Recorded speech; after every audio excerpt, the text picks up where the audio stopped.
বাহ বাহ বাহ বাহ, সব সভাসদগণ উপস্থিত হয়েছে, তাহলে শুভ কাজ তাড়াতাড়ি শুরু করা যেতে পারে। তাড়াতাড়ি শুরু করে দিন, শুভ কাজ আছে যত।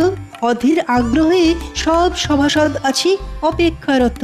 বাহ সভাকবি, শুরুতেই তো তুমি মাতিয়ে দিলে। যাই হোক, শোনো, এবারে তোমাদের পুজোর ভাতা তোমাদের সবার প্রিয় রানীমা নিজের হাতে দেবেন। বাহ বাহ বাহ, এ তো দেখছি মা লক্ষ্মীর হাত থেকে দুর্গাপুজোর উপহার। বেড়ে বলেছ গোপাল। ঠিক আছে ঠিক আছে রানী, তাহলে কথা না বাড়িয়ে কাজ শুরু করে দাও। শোনো, এবারে আমি ঠিক করেছি তোমাদের সকলকে পুজোর উপহার তোমরা যে যেরকম কাজ করো তাকে সেই হিসেবে দেব। সবার প্রথমেই ডেকে নিচ্ছি আমাদের রাজ পণ্ডিত মশাইকে।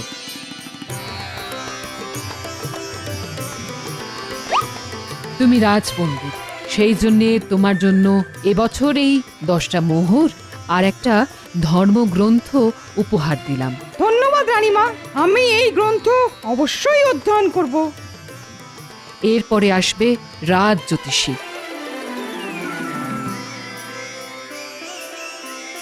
তুমি রাজ জ্যোতিষী, তাই তোমার জন্যে এই জ্যোতিষ শাস্ত্রের বই উপহার আর সাথে এই 10 মোহর পুজোর বকশিস। সভাকবি, তোমার জন্যে এই কলম আর খাতা উপহার রইল আর সাথে 10 মোহর বকশিস। এই খাতায় কলম দিয়ে ভরিয়ে তুলব ছন্দ। আমার জন্য পুজোর উপহারটা হয়নি মোটেই মন্দ। রাজবৈদ্য,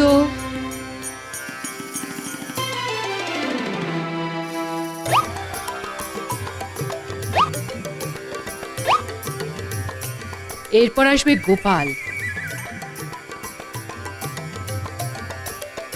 গোপাল, তুমি আমাদের রাজসভার এক রত্ন, সবাইকে হাসি মজা আনন্দে মাতিয়ে রাখো, কিন্তু বাড়িতে তোমার গিন্নির সাথে অশান্তি লেগেই থাকে।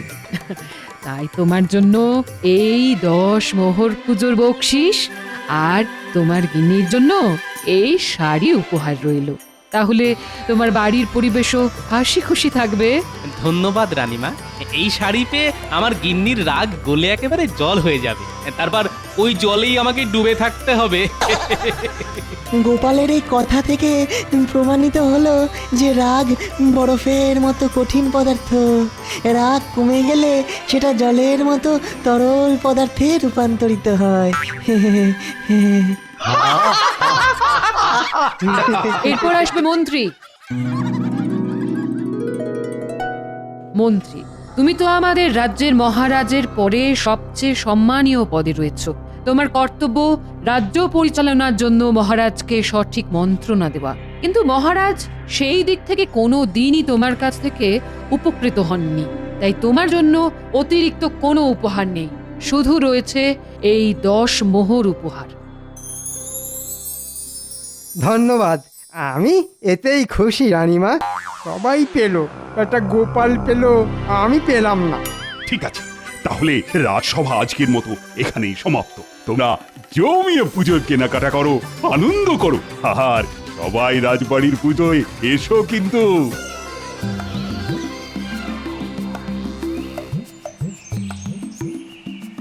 কি দিদি, তোমার পুজোয় শাড়ি কেনা হলো? আরে না না, কাল বাদে পরশু পুজো শুরু হয়ে যাবে, কিন্তু এখনো পুজোর শাড়ি পেলাম না। হ্যাঁ, দাদা নিশ্চয়ই কিনে দেবে, অপেক্ষা করো। দেখা যাক ভাই, কবে শাড়ি পাই। আজ আসি। হ্যাঁ,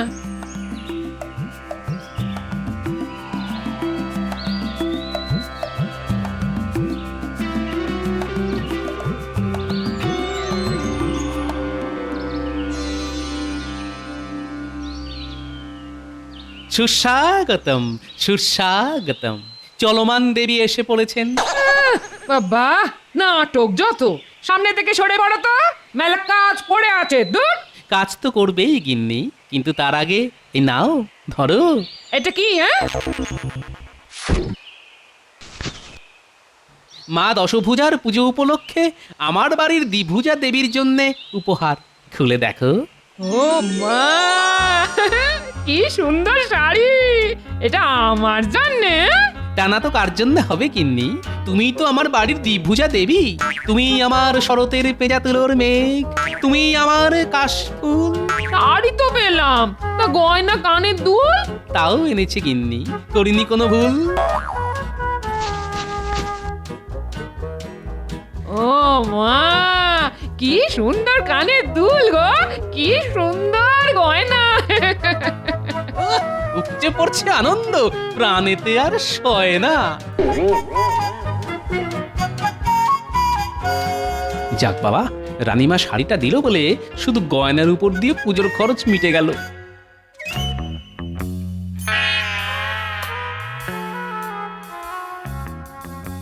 কি গো, সেই যে রাজসভা থেকে বাড়িতে এলে তখন থেকে ওরকম ঘুম মেরে বসে আছো কেন? চুপ করে বসে থাকবো না তো হাত পা ছড়িয়ে নৃত্য করবো নাকি? এই তোমার কি হয়েছে বলো তো? আজকে তো পুজোর ভাতটা দেওয়ার কথা ছিল না, তা সেসব কিছু পাওনি? ওই যা পাই 10টা মোহর পেয়েছি। বাহ, ভালো তো। তাহলে মনমরা হয়ে বসে আছো কেন? হ্যাঁ, গোপাল তো রানীমার কাছ থেকে একটা জমকালো শাড়ি পেলো ওর গিন্নির জন্যে, কিন্তু তোমার জন্যে কিচ্ছু না। হ্যাঁ, সে কি বলছো? গোপালের বউ শাড়ি পেয়েছে আর সেটা সেটা তুমি মুখ বুজে সহ্য করেছো? হ্যাঁ, ঠিক বলেছো। আমাকে গোপালের চেয়ে বড় উপহার না দিলে আমি রাজসভাতেই যাব না। হ্যাঁ, ঠিক বলেছো।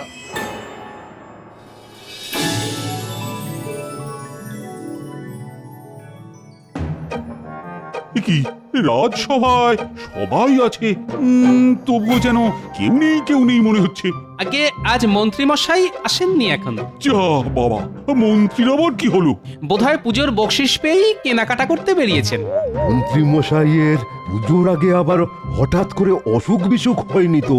তাহলে তো হয়েই গেল। আজকে তাহলে মন্ত্রী মশাইয়ের ছুটি। না না না না, রাজবাড়ির পুজো নিয়ে অনেক কিছু আলোচনা করার আছে, কোনো ছুটি নেই আজ। ও প্রহরী, আজ্ঞা করুন মহারাজ। যাও এক্ষুনি মন্ত্রীকে বাড়ি থেকে ডেকে নিয়ে এসো, অনেক গুরুত্বপূর্ণ আলোচনা করার আছে এই সময় পুজোর আগে। না না না না, একদম কামাই করা যাবে না। যথা আজ্ঞা মহারাজ, আমি এক্ষুনি মন্ত্রী মশাই বাড়িতে যাচ্ছি। হ্যাঁ হ্যাঁ, তাই যাও তাই যাও।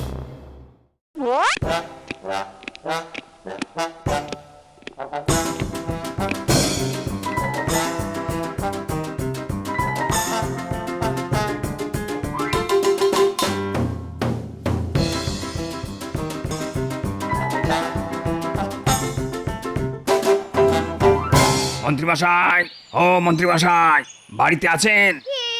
আমি প্রহরী, মহারাজ আমাকে পাঠালেন। কেন, কি হয়েছে? মহারাজ বললেন আপনাকে রাজসভায় আসতে, রাজসভায় গুরুত্বপূর্ণ আলোচনা করবে। আমি আর রাজসভায় যাব না, মহারাজকে গিয়ে বলে দাও। কেন মন্ত্রী মশাই? কারণ গোপালকে ওর গিন্নির পরার জন্যে রানীমা শাড়ি উপহার দিয়েছেন, কিন্তু আমার বেলা লবডঙ্কা, মানে শুধু ওই 10টা মোহর। তাহলে আপনি রাজসভায় যাবেন না? আমি হলাম মন্ত্রী, আমাকে যদি সকল সভাসদদের মধ্যে সবচেয়ে বড় উপহার না দেওয়া হয় তাহলে আমি রাজসভায় যাব না, এই আমার শেষ কথা।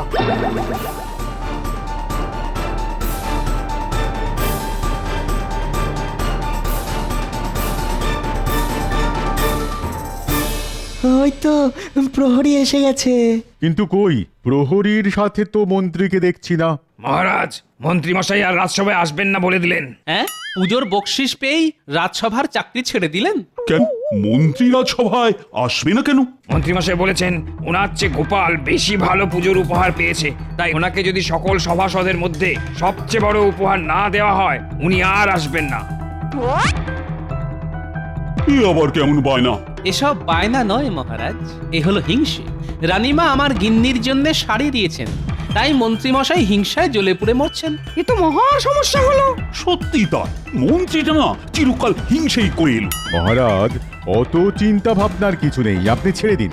মন্ত্রী মশাই চলে গেছেন, ভেবে দিন দুষ্ট গ্রহের প্রকোপ রাজসভা থেকে নামলো। না না না না, এরকম ছেড়ে দিলে তো হবে না। হিংসা ঘৃণা অতি মারাত্মক বিষয়, কেউ হিংসা করে কখনোই উঁচুতে উঠতে পারে না। মন্ত্রীকে তার শাস্তি পেতেই হবে। মহারাজ, আমার মাথায় একটা বুদ্ধি এসেছে, যাতে মন্ত্রীমশাইকে সবচেয়ে বড় উপহার দেওয়া হবে আর তার সাথে উচিত শিক্ষাও দেওয়া যাবে। কি বুদ্ধি গোপাল? মহারাজ, আপনি বরং আপনার হাতিশাল থেকে আপনার প্রিয় হাতিটা, যাকে আদর করলে মাথার ঘন্টা নাড়ায়, সেই হাতিটা আমাদের মন্ত্রীমশাইকে উপহার দিন আর বলুন এটাই ওনার জন্য এবছরের পুজোর উপহার। এই হাতি পুষতে গিয়ে ওনার ঘটি বাটি সব চাটি হয়ে যাবে। হিংসা করলে কি ফল হতে পারে সেটা উনি তখন হাড়ে হাড়ে টের পাবেন। সাবাস গোপাল, সাবাস। তুমি তো কথাটা মন্দ বলনি। আমার প্রিয় হাতির আমার বায়না অনেক। বেটা 3 বেলা 200 করে সারাদিনে মোট 600টা রুটি খায়, তার সাথে বেলা প্রতি 10 করে দুধ। ওই হাতি পুষতে গিয়ে প্রতি মাসে আমার রাজকোষ থেকে অনেক টাকা পয়সা বেরিয়ে যায়। তাই ওই হাতির দায়িত্ব মন্ত্রীকে দেওয়া হোক পুজোর আগে। তাহলে খরচ আমার অনেকটাই কমবে। হ্যাঁ মহারাজ, তাহলে আর দেরি কেন? এক্ষুনি হাতি নিয়ে বেরিয়ে পড়ুন আর মন্ত্রীমশাইকে বলবেন এই হাতির একটু অযত্ন হলেই মন্ত্রীর রক্ষে থাকবেন। হ্যাঁ, তাহলে তাই চল, তাই চল।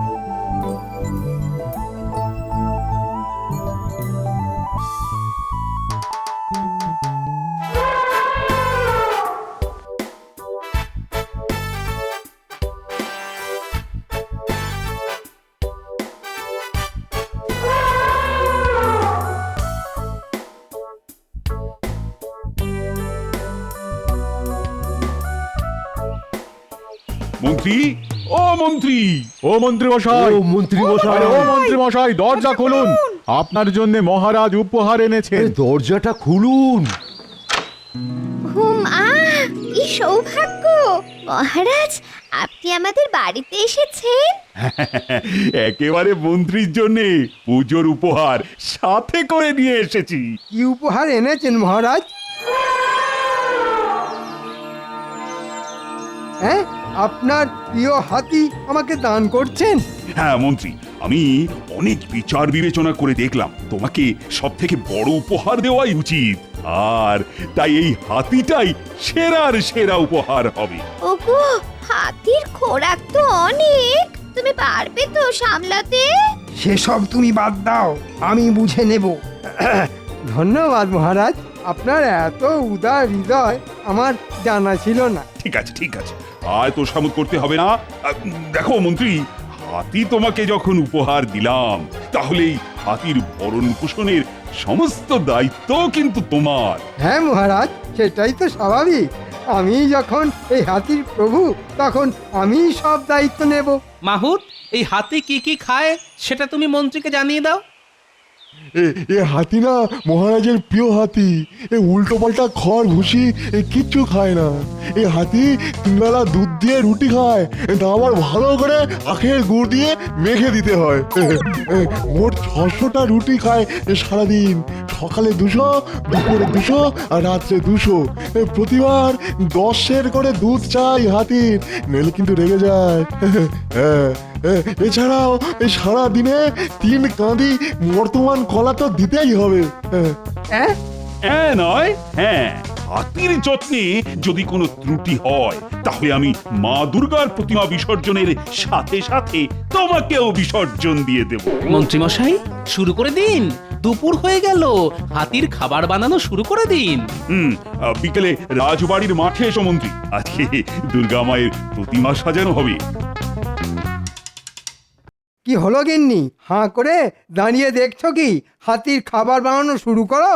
ধুর ধুর, তুমি জেনে বুঝে নিজের বিপদ নিজে ডেকে আনলে।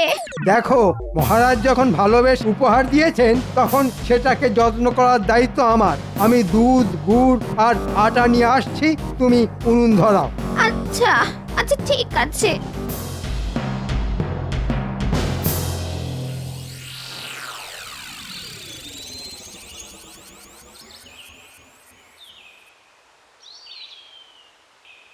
কই, মন্ত্রী তো এলো না। দেখুন মহারাজ, মন্ত্রীমশাই হয়তো এখন হাতি নিয়েই ব্যস্ত আছেন। পুটি, মা দুর্গা ত্রিশূলটা দে তো। এই নিন পণ্ডিত মশাই। ব্যাস, আমাদের ঠাকুর সাজানো হয়ে গেল। এরপর কালকে থেকে শুধু হাসি মজা আর আনন্দ।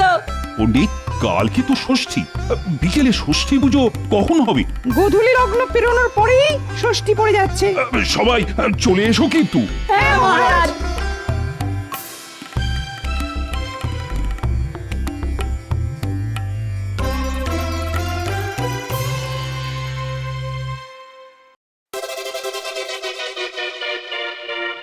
ও আহ ও রুটি বেলতে বেলতে আমার হাতের কবজি খিল সব খুলে গেল। মহারাজের আদেশ, আমি আটা মাখছি, তুমি রুটি বেলো। ধুর ধুর, আর ভালো লাগে না। ধুর।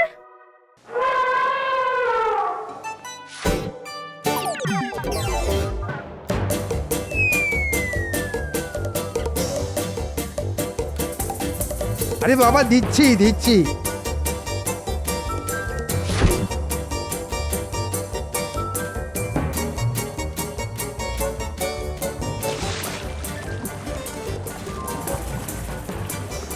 কি মন্ত্রী মশাই, হাতি মাথার ঘন্টা বাজাচ্ছে, খাওয়া দাওয়া করছে? দূর দূর, হাতির খাবার কিনতে গিয়ে পুজোর বকশিস পাওয়ার সব মোহর শেষ হয়ে গেল। এদিকে আমার গলার ঘন্টাও বাজিয়ে দিল। তাতে কি মন্ত্রী মশাই, পুজোর সব থেকে বড় উপহার বলে কথা। আরে বাবা, দিচ্ছি দিচ্ছি। মন্ত্রী মশাই, আপনি আপনার অতিথি আপ্যায়ন চালিয়ে যান, আমি আসি।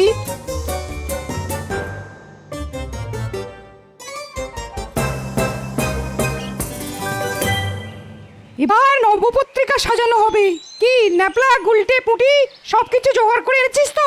হ্যাঁ পণ্ডিত মশাই, আপনি যা যা বলেছেন সব এনেছি। কলা গাছ, ধানের শীষ, বেল গাছের ডাল, হলুদ গাছের ডাল, মানকচু, জয়ন্তী, অশোক, ডালিম, আপনি যা যা বলেছেন সব সব এনেছি। বাহ, আমি নবপত্রিকা সাজিয়ে ফেলছি। কালকে সকালে কলাবউ স্নান হবে, সবাই চলে আসবি কিন্তু। নিশ্চয়ই পণ্ডিত মশাই। এই পুজোর জোগাড় কেমন চলছে? সবই ভালো চলছে। তোমার নাতি নাতনিরা খুব কাজ করছে। বাহ, এই তো চাই। আচ্ছা, সবাই তো আছে দেখছি, কিন্তু মন্ত্রী মশাইকে তো দেখতে পাচ্ছি না। মন্ত্রী মশাই এখন হাতির সেবা যত্ন করতে ব্যস্ত আছেন, সব থেকে বড় উপহার বলে কথা।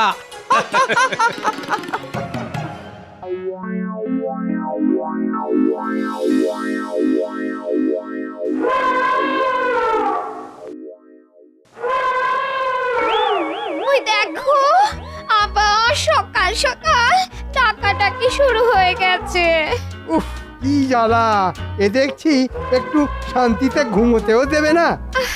এখন আবার 200টা রুটি বানাতে হবে। যাও যাও যাও, বাজার থেকে আটা, দুধ, কলা, গুড় নিয়ে এসো। যাও।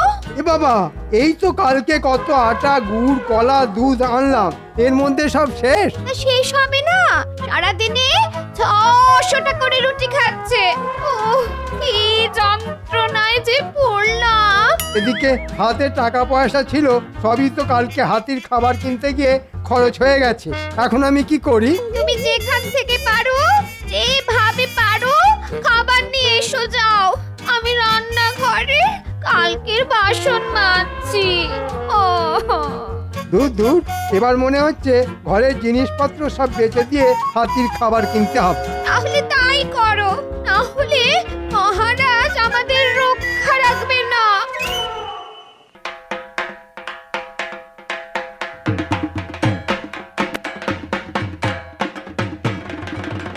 গোপাল, রাজবাড়ির পুজোয় কালকে থেকে সবাইকে দেখছি, কিন্তু মন্ত্রীকে এবারের পুজোয় দেখতেই পাচ্ছি না কেন? মন্ত্রী মশাই দুর্গাপুজোয় কিভাবে আসবে বলুন? তিনি তো এখন আপনার প্রিয় হাতির সেবা যত্নেই ব্যস্ত আছেন।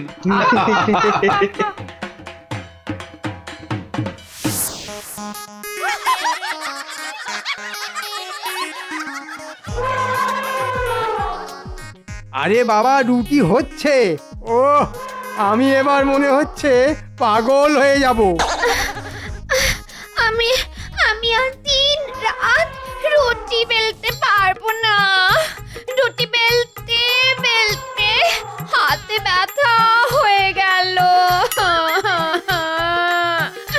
আজই আমি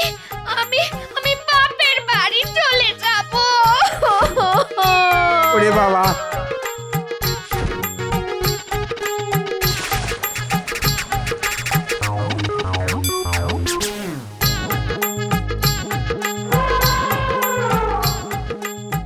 ওরে বাবা, এখনো চেঁচাচ্ছিস কেন? রুটি তো দিলি, কলা কি খেতে দিয়েছো? এই মরেছি, কলা তো আনা হয়নি, আর আনবই বা কি করে? আমার হাতে আর একটা টাকাও নেই। তুমি তুমি যেখান থেকে পারো কলা নিয়ে এসো, নইলে কিন্তু সর্বনেশে কাণ্ড হবে বলে দিচ্ছি। হাতির খাবার জোগাড় করতে গিয়ে আমার রাজসভায় পড়ে যাওয়ার পোশাকটাও বিক্রি করে দিয়েছি। ওরে বাবা, ওরে বাবা, যাচ্ছি। এখন আমি কলা পাই কোথা থেকে? যাই, ওই একটা কলা গাছই নিয়ে যাই।